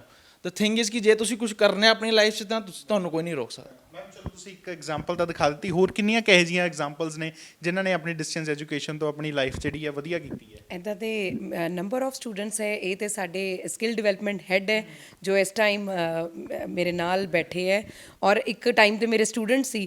ਤੇ ਇੱਦਾਂ ਦੇ ਨੰਬਰ ਆਫ ਸਟੂਡੈਂਟਸ ਹੈ ਜਿਨ੍ਹਾਂ ਨੇ ਬਹੁਤ ਕਰੀਅਰ ਬਣਾਇਆ, ਔਰ ਇੱਥੇ ਹੀ ਨਹੀਂ ਹੈ, ਦੁਬਈ ਬੈਠੇ ਹੈ, ਆਸਟ੍ਰੇਲੀਆ ਬੈਠੇ ਹੈ, ਕੈਨੇਡਾ ਬੈਠੇ ਹੈ। ਅੱਜ ਮੈਸੇਜ ਆਉਂਦੇ ਉਹਨਾਂ ਦੇ ਕਈ ਵਾਰੀ ਕਿ ਥੈਂਕਸ ਮੈਮ ਕਿ ਤੁਸੀਂ ਇੱਦਾਂ ਦਾ ਅੱਛਾ ਗਾਈਡ ਕੀਤਾ ਔਰ ਅਸੀਂ ਇੱਕ ਰਾਹ ਫੜ ਲਈ। ਤੇ this is the proud moment for me. ਔਰ ਸਭ ਤੋਂ ਵੱਡੀ ਕੀ ਬਲੇਸਿੰਗਸ ਹੈ ਕਿ ਥੈਂਕ ਗੋਡ ਕਿ ਮੈਂ ਕੁਝ ਬੱਚਿਆਂ ਦਾ ਕਰੀਅਰ ਵਿੱਚ ਹੈਲਪ ਕਰ ਸਕੀ, ਔਰ ਅੱਗੋਂ ਵੀ ਇੱਦਾਂ ਹੀ ਗਾਈਡ ਕਰਦੀ ਰਹਾਂ। ਗੁਰੂ ਨੂੰ ਬਹੁਤ ਖੁਸ਼ੀ ਹੁੰਦੀ ਹੈ ਜਦੋਂ ਉਹਨਾਂ ਦਾ ਕੋਈ ਜਿਹੜਾ ਪੜ੍ਹਨ ਵਾਲਾ, ਗੁਰੂ ਨੂੰ ਬਹੁਤ ਖੁਸ਼ੀ ਹੁੰਦੀ ਹੈ ਕਿ ਮੇਰਾ ਪੜ੍ਹਾਇਆ ਬੱਚਾ ਅੱਜ ਇਸ ਮੁਕਾਮ ਤੇ ਪਹੁੰਚਿਆ। ਜੀ ਬਿਲਕੁਲ, ਬਹੁਤ ਜ਼ਿਆਦਾ ਖੁਸ਼ੀ ਹੁੰਦੀ ਹੈ। ਔਰ ਮੇਰੇ ਨਾਲ ਇੰਨੇ ਅਟੈਚਡ ਹੈ, ਮਤਲਬ 2011 ਤੋਂ ਮੈਂ ਡਿਸਟੈਂਸ ਐਜੂਕੇਸ਼ਨ ਦੇਖ ਰਹੀ ਹਾਂ, ਔਰ 2011 ਤੋਂ ਹੀ ਉਹ ਮੇਰੇ ਨਾਲ ਅੱਜ ਵੀ ਜੁੜੇ ਹੋਏ, ਇੱਦਾਂ ਜਿਵੇਂ ਫੈਮਿਲੀ ਬਣ ਜਾਂਦਾ ਹੈ। ਬਿਲਕੁਲ ਜੀ, ਬਿਲਕੁਲ ਪਰਿਵਾਰ ਬਣ ਗਿਆ ਮੇਰਾ। ਔਰ ਅੱਜ ਵੀ ਕਈ ਵਾਰੀ ਮੈਸੇजेस ਆਉਂਦੇ ਆ, ਵਿਸ਼ੇਸ ਆਉਂਦੀ ਹੈ ਉਹਨਾਂ ਦੀ, ਜਿਵੇਂ ਇੰਟਰਵਿਊਜ਼ ਦੇਖਦੇ ਆ, ਨਿਊਜ਼ਪੇਪਰ ਚੈਨਲਸ ਦੇਖਦੇ ਆ ਕਿਤੇ, ਤੇ ਇੰਨੇ ਪਿਆਰੀ ਵਿਸ਼ੇਸ ਭੇਜਦੇ ਆ, ਤੇ ਨਾਲ ਇਹ ਵੀ ਮੈਸੇਜ ਭੇਜਦੇ ਨੇ, ma'am thank you for helping us, for guiding us. ਤੇ ਮੇਰਾ ਇਹੀ ਹੈ, ਮੋਟਿਵ ਹੀ ਇਹ ਹੈ ਕਿ ਜਿੰਨੀ ਜ਼ਿੰਦਗੀ ਹੈ ਐਟਲੀਸਟ ਮੈਂ ਇੰਨੀ ਕਾਉਂਸਲਿੰਗ ਜਿਹੜਾ ਹੈ ਆਪਣੀ ਦਿੰਦੀ ਰਹਾਂ ਮੈਂ ਬੈਸਟ। ਮੈਂ ਜਿਸ ਤਰ੍ਹਾਂ ਇਹ ਤਾਂ ਆਪਾਂ ਤਾਂ ਗੱਲ ਕਰ ਲਈ ਕਿ ਬੱਚੇ ਤੁਹਾਨੂੰ ਬਾਰ-ਬਾਰ ਕਰਦੇ ਨੇ, ਤੁਹਾਨੂੰ ਵੀ ਖੁਸ਼ੀ ਹੁੰਦੀ ਹੈ ਕਿ ਤੁਹਾਡੇ ਬੱਚੇ ਪੜ੍ਹੇ ਹੋਏ ਕਿਤੇ ਕਿਤੇ ਬੈਠੇ ਨੇ, ਵਧੀਆ ਪੋਸਟ ਤੇ ਬੈਠੇ ਨੇ। ਉਸ ਤੋਂ ਬਾਅਦ ਜਦੋਂ ਗੱਲ ਆਉਂਦੀ ਹੈ ਕਈ ਬੱਚਿਆਂ ਦੇ ਦਿਲਾਂ ਵਿੱਚ ਸਵਾਲ ਹੁੰਦਾ, ਜਿਹੜੇ ਰੈਗੂਲਰ ਬੱਚੇ ਪੜ੍ਹਨਾ ਚਾਹੁੰਦੇ ਨੇ ਜਾਂ ਡਿਸਟੈਂਸ ਕਰਨਾ ਚਾਹੁੰਦੇ ਨੇ, ਕਹਿੰਦੇ ਨੇ ਕਿ ਜਦੋਂ ਅਸੀਂ ਜੌਬ ਵਾਸਤੇ ਜਾਂਦੇ ਹਾਂ ਉਦੋਂ ਸਾਨੂੰ ਪੁੱਛਿਆ ਜਾਂਦਾ ਤੁਸੀਂ ਡਿਗਰੀ ਰੈਗੂਲਰ ਕੀਤੀ ਹੈ ਕਿ ਜਾਂ ਤੁਸੀਂ ਡਿਸਟੈਂਸ ਹੋ ਕੀਤੀ। ਜਿਹੜੀ ਡਿਸਟੈਂਸ ਕੀਤੀ ਹੋਵੇ ਉਹ ਕਹਿੰਦੇ ਨੇ ਉਹ ਲੈਂਦੇ ਨਹੀਂਗੇ ਬੈਂਕ ਵਾਲੇ, ਉਹ ਦਿੱਕਤ ਕਰਦੇ ਨੇ ਕਿ ਤੁਸੀਂ ਡਿਗਰੀ ਰੈਗੂਲਰ ਕਰੋ, ਡਿਸਟੈਂਸ ਐਜੂਕੇਸ਼ਨ ਅਸੀਂ ਨਹੀਂ ਅਸੈਪਟ ਕਰਦੇ। ਇਸ 'ਚ ਕਿੰਨੀ ਕੁ ਸੱਚਾਈ ਹੈ?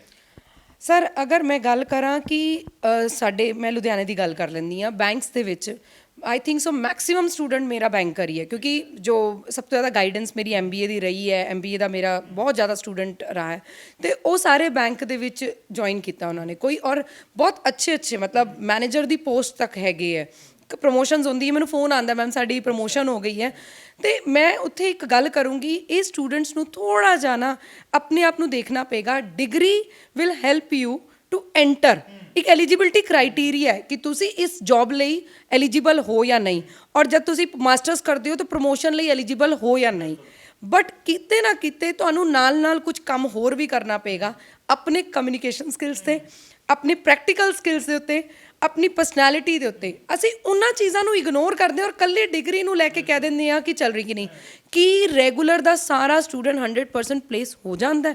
ਐਦਾਂ ਦਾ ਨਹੀਂ ਹੈ। ਤੇ ਤੁਹਾਨੂੰ ਉਹਨਾਂ ਨੇ ਵੀ ਦੱਸਿਆ ਹੋਣੇ, ਸਟੂਡੈਂਟ ਨੇ ਵੀ ਕਿਹਾ ਕਿ ਮੈਂ ਜਦ ਪਹਿਲੇ ਕੀਤਾ ਸੀ ਤਾਂ ਮੈਨੂੰ ਕਾਫੀ ਪ੍ਰੋਬਲਮਸ ਆਈ। ਇਹ ਡਿਪੈਂਡ ਕਰਦਾ ਹੈ ਕਿ ਤੁਸੀਂ ਬਾਕੀ ਚੀਜ਼ਾਂ ਨੂੰ ਆਪਣੀ ਪੋਲਿਸ਼ ਕਰ ਰਹੇ ਹੋ। ਤੁਸੀਂ ਇੱਕ ਡਿਗਰੀ ਨੂੰ ਦਿਖਾ ਦਿੱਤਾ, ਉਸ ਤੋਂ ਬਾਅਦ ਤੁਹਾਡੇ ਇੰਟਰਵਿਊ ਸਕਿੱਲਸ ਦੇਖੇ ਜਾਣਗੇ ਕਿ ਤੁਸੀਂ ਇੱਕ ਪ੍ਰੋਡਕਟ ਨੂੰ ਸੈਲ ਕਰਨਾ ਹੈ। ਫੋਰ ਐਗਜ਼ਾਮਪਲ ਕੋਈ ਕੰਪਨੀ ਤੁਸੀਂ ਵਧੀਆ ਤਰੀਕੇ ਨਾਲ ਕਰ ਰਹੇ ਹੋ, ਉਹਨੂੰ ਕੋਈ ਤੁਸੀਂ ਪ੍ਰੈਕਟੀਕਲੀ ਚੀਜ਼ਾਂ ਨੂੰ ਸਿੱਖੀ। ਇੱਥੇ ਹੀ ਪ੍ਰੋਬਲਮ ਆਉਂਦੀ ਹੈ। ਇਸ ਲਈ ਬੱਚਿਆਂ ਨੇ ਇਹ ਮਨ 'ਚ ਬਣਾ ਲਿਆ ਕਿ ਸ਼ਾਇਦ ਡਿਗਰੀ ਜਿਹੜੀ ਹੈ ਉਹ ਕੰਮ ਨਹੀਂ ਆਏਗੀ ਸਾਡੇ ਲਈ। ਗਵਰਨਮੈਂਟ ਜੌਬਸ ਦੀ ਗੱਲ ਕਰੀਏ, ਉਹਦੇ ਵਿੱਚ ਵੀ ਤੁਹਾਡੇ ਡਿਸਟੈਂਸ ਐਜੂਕੇਸ਼ਨ ਵਾਲੇ ਬੱਚੇ ਗਏ ਨੇ, ਉਸ 'ਚ ਵੀ ਇਹ ਵੈਲਿਡ ਹੁੰਦੀ ਹੈ ਡਿਸਟੈਂਸ ਐਜੂਕੇਸ਼ਨ? ਬਿਲਕੁਲ ਜੀ, ਗਵਰਨਮੈਂਟ ਜੌਬਸ ਲਈ ਕਾਫੀ ਸਟੂਡੈਂਟਸ ਹੈ ਜਿਨ੍ਹਾਂ ਨੇ ਅਪਲਾਈ ਕੀਤਾ ਔਰ ਬਹੁਤ ਅੱਛੀ ਪੋਸਟ 'ਤੇ ਵੀ ਹੈਗੇ ਹੈ। ਉਹ ਇੱਕ ਹੋਰ ਚੀਜ਼ ਆਉਂਦੀ ਹੈ ਕਿ ਕਈ ਵਾਰੀ ਨਾ ਇੰਟਰਨਲ ਪ੍ਰਮੋਸ਼ਨਸ ਆਉਂਦੀ ਹੈ ਗਵਰਨਮੈਂਟ ਜੌਬਸ ਦੇ ਵਿੱਚ। ਉੱਥੇ ਕੋਈ ਏਜ ਨਹੀਂ ਹੁੰਦਾ, ਕੋਈ 40 ਸਾਲ ਦਾ, ਕੋਈ 45 ਦਾ, ਕੋਈ 50 ਦਾ ਵੀ ਹੈ। ਉਹ ਇੰਟਰਨਲ ਪ੍ਰਮੋਸ਼ਨ ਲਈ ਉਹਨਾਂ ਨੂੰ ਕੋਈ ਐਕਸਟਰਾ ਕਰਨੀ ਪੈਂਦੀ, ਜਿਵੇਂ ਕਿ ਐਮਕੌਮ ਬੇਸ 'ਤੇ ਕਾਫੀ ਅੰਦਰ ਇੰਟਰਨਲੀ ਟੀਚਿੰਗ ਵਾਸਤੇ ਬਹੁਤ ਆਉਂਦੀ ਹੈ ਕਿ ਜੌਬਸ ਆਪਸ਼ਨ ਆ ਜਾਂਦੀ ਗਰੋਥ ਲਈ। ਫਿਰ ਉੱਥੇ ਜਿਹੜੇ ਕੈਂਡੀਡੇਟਸ ਹੁੰਦੇ ਆ ਉਹਨਾਂ ਨੂੰ ਇਹ ਐਡ ਔਨ ਚਾਹੀਏ। ਅਤੇ ਫਿਰ ਹੁਣ ਉਹ ਆਪਣੀ ਗਵਰਨਮੈਂਟ ਜੌਬ ਵੀ ਦੇਖ ਰਹੇ, ਫੈਮਲੀਜ਼ ਵੀ ਦੇਖ ਰਹੇ ਹੈ, ਅਤੇ ਫਿਰ ਨਾਲ ਉਹ ਆਪਣੀ ਕਰ ਰਹੀ ਹੈ। ਅਤੇ ਜਦ ਉਹ ਕਰਦੇ ਹੈ ਤਾਂ ਉਹਦਾ ਕੋਈ ਪਰਸੈਂਟੇਜ ਕ੍ਰਾਈਟੇਰੀਆ ਨਹੀਂ ਹੈ। ਉਹਨਾਂ ਨੂੰ ਐਡੀਸ਼ਨਲ ਡਿਗਰੀ ਕਰਨੀ ਹੈ। ਟੀਚਰ ਹੁੰਦੇ ਆ ਅਤੇ ਡੈਫੀਨੇਟਲੀ ਨੌਲੇਜ ਥੋੜ੍ਹੀ ਹੁੰਦੀ ਹੈ, ਉਹ ਕਰਕੇ ਉਹਨੂੰ ਗਰੋਥ ਲੈਂਦੇ ਆ। ਔਰ ਕਾਫੀ ਹੁਣ ਤੱਕ ਮੈਂ ਸਟੂਡੈਂਟਸ ਜਿਹੜੇ ਹੈ ਇੱਦਾਂ ਦੇ ਕੇਟਰ ਕਰ ਚੁੱਕੀ ਹਾਂ, ਜਿਹੜੇ ਮੈਂ ਪੜ੍ਹਾ ਚੁੱਕੀ ਹਾਂ। ਫੈਸਿਲਿਟੀਜ਼ ਦੀ ਜੇਕਰ ਮੈਮ ਆਪਾਂ ਗੱਲ ਕਰੀਏ ਰੈਗੂਲਰ ਦੇ ਨਾਲੋਂ ਡਿਸਟੈਂਸ ਐਜੂਕੇਸ਼ਨ ਦੀ, ਰੈਗੂਲਰ ਦੇ ਵਿੱਚ ਬੱਚਾ ਕਾਲਜ ਜਾਂਦਾ, ਉਹਨੂੰ ਸਭ ਕੁਝ ਉੱਥੋਂ ਪ੍ਰੋਵਾਈਡ ਹੁੰਦਾ, ਗਾਈਡੈਂਸ ਪੂਰੀ ਦਿੰਦੇ ਨੇ, ਨੋਟਸ ਵਗੈਰਾ ਸਭ ਕੁਝ ਪ੍ਰੋਵਾਈਡ ਕਰਦੇ ਨੇ। ਡਿਸਟੈਂਸ ਐਜੂਕੇਸ਼ਨ ਦੇ ਵਿੱਚ ਕਿਸ ਤਰ੍ਹਾਂ ਦੀਆਂ ਬੱਚੇ ਦੇ ਕੋਲ ਫੈਸਿਲਿਟੀਆਂ ਹੁੰਦੀਆਂ? ਡਿਸਟੈਂਸ ਐਜੂਕੇਸ਼ਨ ਦੇ ਵਿੱਚ ਸਭ ਤੋਂ ਬਹੁਤ ਸੋਹਣੀ ਚੀਜ਼ ਉਹਨਾਂ ਨੇ ਇੱਕ ਪ੍ਰੋਵਾਈਡ ਕੀਤੀ ਹੈ, ਈ ਕਨੈਕਟ ਫੈਸਿਲਿਟੀ। ਜਿਹੜਾ ਪੋਰਟਲ ਉਹਨਾਂ ਨੇ ਪ੍ਰੋਵਾਈਡ ਕਰ ਦਿੱਤਾ ਹੈ ਕਿ ਬੱਚਾ ਘਰ ਬੈਠਾ ਐਕਸੈਸ ਕਰ ਸਕਦਾ ਹੈ। ਉਹਦੇ ਵਿੱਚ ਉਹਨਾਂ ਨੂੰ ਸਾਰਾ ਕੁਝ ਹੈ, ਈ ਬੁੱਕਸ ਵਗੈਰਾ ਸਾਰਾ ਕੁਝ ਉਹਨਾਂ ਨੂੰ ਪ੍ਰੋਵਾਈਡ ਕੀਤਾ ਹੈ। ਈ ਬੁੱਕਸ ਦੇ ਥਰੂ ਇਹ ਇੰਨੀ ਹੈਲਪ ਹੈ ਕਿ ਬੱਚਾ ਟਰੈਵਲ ਕਰ ਰਿਹਾ ਤਾਂ ਉਹ ਆਪਣੀ ਕਿਤੇ ਵੀ ਪੜ੍ਹ ਸਕਦਾ ਹੈ, ਜਾਂ ਆਪਣੀ ਜੌਬ ਕਰ ਰਿਹਾ ਉੱਥੇ ਬੁੱਕਸ ਨਹੀਂ ਕੈਰੀ ਕਰ ਪਾ ਰਿਹਾ ਅਤੇ ਆਪਣੇ ਆਫਿਸ ਦੇ ਵਿੱਚ ਡੈਸਕ 'ਤੇ ਉਸ ਕੋਲ ਲੰਚ ਟਾਈਮ ਹੈ, ਉਹ ਆਪਣੀ ਬੁੱਕਸ ਦੇ ਥਰੂ ਪੜ੍ਹ ਸਕਦਾ ਹੈ। ਔਰ ਉਹਨਾਂ ਬੱਚਿਆਂ ਲਈ ਯੂਨੀਵਰਸਿਟੀ ਨੇ ਵਰਕਸ਼ਾਪਸ ਜਿਹੜੀ ਅਰੇਂਜ ਕੀਤੀ ਹੈ, ਜਿਹੜੀ ਸੈਮੀਨਾਰਸ ਵੈਬੀਨਾਰਸ ਕੀਤਾ ਹੈ, ਇਹ ਅਰੇਂਜਮੈਂਟ ਦੇ ਨਾਲ ਬੱਚਿਆਂ ਨੂੰ ਕਾਫੀ ਨੌਲੇਜ ਮਿਲ ਰਹੀ ਹੈ। ਅਤੇ ਅਗਰ ਬੱਚਾ ਕਹੇ ਕਿ ਮੈਨੂੰ ਕੋਈ ਇੱਦਾਂ ਦੀ ਸਪੋਰਟ, ਜਿਹੜੀ ਫੈਸਿਲਿਟੀਜ਼ ਹੈ, ਜਿਹੜੀ ਮੈਂ ਤੁਹਾਨੂੰ ਦੱਸਿਆ ਕਿ ਬੁੱਕਸ ਕਿਤੇ ਉਹਨਾਂ ਨੂੰ ਧੱਕੇ ਖਾਣ ਦੀ ਲੋੜ ਨਹੀਂ ਪੈਂਦੀ, ਜਿਵੇਂ ਕਿ ਆਪਾਂ ਨੂੰ ਰੈਗੂਲਰ ਦੇ ਵਿੱਚ ਇਹ ਸਾਰੀ ਫੈਸਿਲਿਟੀਜ਼ ਮਿਲ ਰਹੀ ਹੈ। PCP ਕਲਾਸਿਸ ਮਿਲ ਰਹੀ ਹੈ। PCP ਦਾ ਇੰਨਾ ਅੱਛਾ ਬੈਨੀਫਿਟ ਹੈ ਕਿ ਬੱਚਾ, ਹੁਣ ਮੇਰਾ ਬੱਚਾ ਇੱਕ ਅਫਰੀਕਾ ਦੇ ਵਿੱਚ ਬੈਠਾ ਹੈ, ਉਹ PCP ਨੂੰ ਅਟੈਂਡ ਕਰਕੇ ਪੂਰੀ ਆਪਣੀ ਨੌਲੇਜ ਲੈ ਰਿਹਾ ਹੈ। ਕਹਿਣ ਦਾ ਮਤਲਬ ਕਿ PCP ਕਲਾਸਿਸ ਅਟੈਂਡ ਕਰਨ ਦਾ ਫਾਇਦਾ ਬੱਚੇ ਨੂੰ ਤਾਂ ਨੌਲੇਜ ਮਿਲ ਰਹੀ, ਚਾਹੇ ਉਹ 15-20 ਦਿਨ ਦੀ ਮਿਲ ਰਹੀ ਹੈ, ਚਾਹੇ ਉਹ 2 ਮਹੀਨੇ ਦੀ ਮਿਲ ਰਹੀ ਹੈ। ਨੌਲੇਜ ਤੇ ਨੌਲੇਜ ਹੈ। ਬੱਚੇ ਨੇ ਅਗਰ ਨੌਲੇਜ ਲੈਣੀ ਹੈ, ਅਗਰ ਉਹ 1 ਘੰਟਾ ਵੀ ਬੁੱਕ ਚੱਕਦਾ ਹੈ ਤਾਂ ਨੌਲੇਜ ਤਾਂ ਮਿਲਦੀ ਹੈ। ਬਿਲਕੁਲ ਬਾਈ ਜੀ, ਆਖਰੀ ਤੁਹਾਡੇ ਕੋਲ ਮੈਂ ਦੁਬਾਰਾ ਆਉਣਾ, ਕਿਉਂਕਿ ਤੁਹਾਡਾ ਮੈਸੇਜ ਜਿਹੜਾ ਨੌਜਵਾਨਾਂ ਲਈ ਬਹੁਤ ਜ਼ਰੂਰੀ ਹੈ, ਕਿਉਂਕਿ ਇੱਕ ਮਿਸਾਲ ਵੀ ਤੁਸੀਂ ਬਣ ਸਕਦੇ ਹੋ। ਕਿਉਂਕਿ ਨੌਜਵਾਨ ਬਹੁਤ ਅੱਜ ਕੱਲ੍ਹ ਵਿਹਲੇ ਬੈਠੇ ਨੇ, ਉਹਨਾਂ ਨੂੰ ਸਮਝ ਨਹੀਂ ਲੱਗਦੀ ਅਸੀਂ ਕੀ ਕਰੀਏ। ਨੌਜਵਾਨਾਂ ਲਈ ਕੀ ਮੈਸੇਜ ਹੈ ਤੁਹਾਡਾ? ਸਰ, ਮੇਰਾ ਮੈਸੇਜ ਇਹੀ ਹੈ ਕਿ ਇਹ ਨਾ ਦੇਖੋ ਕਿ ਤੁਸੀਂ ਪੜ੍ਹਾਈ ਕਿਹੜੇ ਮੋਡ ਤੋਂ ਕਰ ਰਹੇ ਹੋ। ਜੇ ਤੁਹਾਡੀ ਵਿਲ ਪਾਵਰ ਸਟਰੋਂਗ ਹੋਣੀ ਚਾਹੀਦੀ ਹੈ। ਇਟ ਡਜ਼ਨਟ ਮੈਟਰ ਕਿ ਤੁਸੀਂ ਡਿਸਟੈਂਸ 'ਚ ਪੜ੍ਹ ਰਹੇ ਹੋ ਜਾਂ ਰੈਗੂਲਰ 'ਚ ਪੜ੍ਹ ਰਹੇ ਹੋ। Only thing that matter is your dedication, your mindset. ਜੇ ਤੁਸੀਂ ਚਾਹੁੰਦੇ ਹੋ ਕਿ ਤੁਸੀਂ ਜ਼ਿੰਦਗੀ ਦੇ ਵਿੱਚ ਕੁਝ ਵਧੀਆ ਕਰਨਾ ਹੈ ਤਾਂ ਤੁਸੀਂ ਕਿਸੇ ਮੋਡ ਦੇ ਥਰੂ ਵੀ ਪੜ੍ਹਾਈ ਲਓ, ਕਿਉਂਕਿ ਐਜੂਕੇਸ਼ਨ ਜ਼ਰੂਰੀ ਹੈ। ਠੀਕ ਹੈ, ਬਾਕੀ ਜਿਹੜੇ ਕੰਮ ਆਉਣਾ ਉਹ ਤੁਹਾਡੀ ਡੈਡੀਕੇਸ਼ਨ ਕੰਮ ਆਉਣੀ ਹੈ, ਤੁਹਾਡਾ ਕੰਮ ਆਉਣਾ। ਜੇ ਤੁਸੀਂ ਆਪਣਾ 100% ਦੇ ਰਹੇ ਹੋ, ਤੁਸੀਂ ਚਾਹੇ ਘਰ ਬੈਠੇ ਪੜ੍ਹ ਲਓ ਤਾਂ ਵੀ ਤੁਸੀਂ ਉਨਾ ਹੀ ਬੈਸਟ ਆਪਣੇ ਕਰੀਅਰ ਦੇ ਵਿੱਚ ਕਰ ਸਕਦੇ ਹੋ। ਮੈਂ ਲਾਈਵ ਐਗਜ਼ਾਮਪਲ ਤੁਹਾਡੇ ਸਾਹਮਣੇ ਬੈਠਾ, ਮੈਂ ਆਪਣੀ ਜਿਹੜੀ ਪੋਸਟ ਗ੍ਰੈਜੂਏਸ਼ਨ ਹੈ ਸਾਰੀ ਡਿਸਟੈਂਸ ਐਜੂਕੇਸ਼ਨ ਦੇ ਥਰੂ ਕੀਤੀ ਹੈ, ਔਰ ਮੈਨੂੰ ਕੋਈ ਫਰਕ ਨਹੀਂ ਲੱਗਿਆ ਕਿ ਮੈਂ BCom ਗ੍ਰੈਜੂਏਸ਼ਨ ਜਿਹੜੀ ਕੀ ਹੈ ਰੈਗੂਲਰ ਕਰੀ ਸੀ ਅਤੇ ਡਿਸਟੈਂਸ ਦੇ ਵਿੱਚ ਮੈਂ ਆਪਣੀ ਪੋਸਟ ਗ੍ਰੈਜੂਏਸ਼ਨ ਕਰੀ। ਅਤੇ ਮੈਨੂੰ ਇੱਦਾਂ ਨਹੀਂ ਲੱਗਦਾ ਕਿ ਮੈਂ ਕਰੀਅਰ ਦੇ ਵਿੱਚ ਸ਼ਾਇਦ ਪਿੱਛੇ ਰਹਿ ਗਿਆ। ਜਿਹੜੇ ਮੇਰੇ ਫਰੈਂਡਸ ਨੇ ਜਿਹਨੇ ਰੈਗੂਲਰ ਵੀ ਕੀਤੀ, ਤਾਂ ਸ਼ਾਇਦ ਰੱਬ ਦੀ ਕਿਰਪਾ ਹੈ ਕਿ ਮੈਂ ਉਹਨਾਂ ਤੋਂ ਵੀ ਥੋੜ੍ਹਾ ਵਧੀਆ ਹੀ ਕਰ ਰਿਹਾ। ਬਸ ਇਹੀ ਕਹਿਣਾ ਚਾਹੁੰਦਾ। ਬਹੁਤ ਬਹੁਤ ਧੰਨਵਾਦ ਜੀ। ਤਾਂ ਇਹ ਸਨ ਸਾਡੇ ਨਾਲ ਅਮਨ ਜੀ ਤੇ ਨਾਲ ਸਿਮਰਨ ਮੈਮ, ਜਿਨ੍ਹਾਂ ਨੇ ਹਰੇਕ ਸਵਾਲ ਦਾ ਮੈਨੂੰ ਲੱਗਦਾ ਜਵਾਬ ਦੇ ਦਿੱਤਾ ਤੇ ਕੋਈ ਵੀ ਸ਼ੰਕਾ ਜਿਹੜੀ ਹੈ ਉਹ ਨਹੀਂ ਰਹੀ ਹੋਣੀ ਦਰਸ਼ਕਾਂ ਦੇ ਮਨਾਂ ਦੇ ਵਿੱਚ ਵੀ ਕਿਸ ਤਰ੍ਹਾਂ ਡਿਸਟੈਂਸ ਐਜੂਕੇਸ਼ਨ ਅਤੇ ਰੈਗੂਲਰ ਦੇ ਵਿੱਚ ਕੀ ਫਰਕ ਹੈ। ਤੇ ਜਿਹੜੇ ਸਵਾਲ ਸੀਗੇ ਲੋਕਾਂ ਦੇ ਮਨਾਂ ਦੇ ਵਿੱਚ ਕਿ ਡਿਸਟੈਂਸ ਐਜੂਕੇਸ਼ਨ ਵੈਲਿਡ ਕਿਤੇ ਨਹੀਂ ਹੈਗੀ ਜਾਂ ਕਿਤੇ ਹੈਗੀ ਆ, ਉਹ ਸਾਰੀਆਂ ਚੀਜ਼ਾਂ ਦੇ ਜਿਹੜੇ ਜਵਾਬ ਨੇ ਮੈਡਮ ਨੇ ਚੰਗੀ ਤਰ੍ਹਾਂ ਸਮਝਾ ਕੇ ਸਭ ਨੂੰ ਕੋਸ਼ਿਸ਼ ਕੀਤੀ ਹੈ ਕਿ ਸਭ ਨੂੰ ਸਮਝ ਲੱਗ ਜਾਏ ਕਿ ਡਿਸਟੈਂਸ ਐਜੂਕੇਸ਼ਨ ਦੇ ਫਾਇਦੇ ਕੀ ਨੇ। ਇਹ ਜ਼ਰੂਰੀ ਨਹੀਂ ਹੈਗਾ ਕਿ ਤੁਸੀਂ ਡਿਸਟੈਂਸ ਐਜੂਕੇਸ਼ਨ ਹੀ ਕਰੋ ਜਾਂ ਰੈਗੂਲਰ ਕਰੋ, ਜਿਹੜੇ ਵੀ ਤੁਹਾਨੂੰ ਲੋੜ ਦੇ ਮੁਤਾਬਕ, ਜੇ ਤੁਸੀਂ ਆਪਣਾ ਨਾਲ ਕੰਮ ਵੀ ਕਰ ਰਹੇ ਹੋ ਜਾਂ ਕੋਈ ਬਿਜ਼ਨਸ ਕਰ ਰਹੇ ਹੋ ਤਾਂ ਤੁਸੀਂ ਡਿਸਟੈਂਸ ਐਜੂਕੇਸ਼ਨ ਤੋਂ ਥਰੂ ਆਪਣੀ ਤੁਸੀਂ ਸਟੱਡੀ ਲੈ ਸਕਦੇ ਹੋ, ਕਿਉਂਕਿ ਐਜੂਕੇਸ਼ਨ ਜ਼ਰੂਰੀ ਹੈ। ਜਿਸ ਤਰ੍ਹਾਂ ਆ ਬਾਈ ਜੀ ਹੋਰਾਂ ਨੇ ਵੀ ਦੱਸਿਆ ਕਿ ਨੌਜਵਾਨਾਂ ਵਾਸਤੇ ਇੱਕ ਜਿਹੜੀ ਐਜੂਕੇਸ਼ਨ ਬਹੁਤ ਜ਼ਰੂਰੀ ਹੈ, ਬਾਕੀ ਜਿਹੜੀਆਂ ਚੀਜ਼ਾਂ ਨੇ ਉਹ ਸੈਕੰਡਰੀ ਆ ਜਾਂਦੀਆਂ ਨੇ। ਐਜੂਕੇਸ਼ਨ ਤੇ ਡੈਡੀਕੇਸ਼ਨ ਸਭ ਤੋਂ ਪਹਿਲੀ ਚੀਜ਼ ਜਿਹੜੀ ਹੈ, ਇਹੀ ਕੰਮ ਤੁਹਾਡੇ ਆਣੀ ਹੈ। ਤਾਂ ਵਧੇਰੇ ਅਪਡੇਟਸ ਸੀ ਸਾਨੂੰ ਜੁੜੋ। ਕੈਮਰਾਮੈਨ ਹੈਰੀ ਦੇ ਨਾਲ ਸਰਮਜੀਤ ਸਿੰਘ ਭੱਲਾ, ਲੁਧਿਆਣਾ।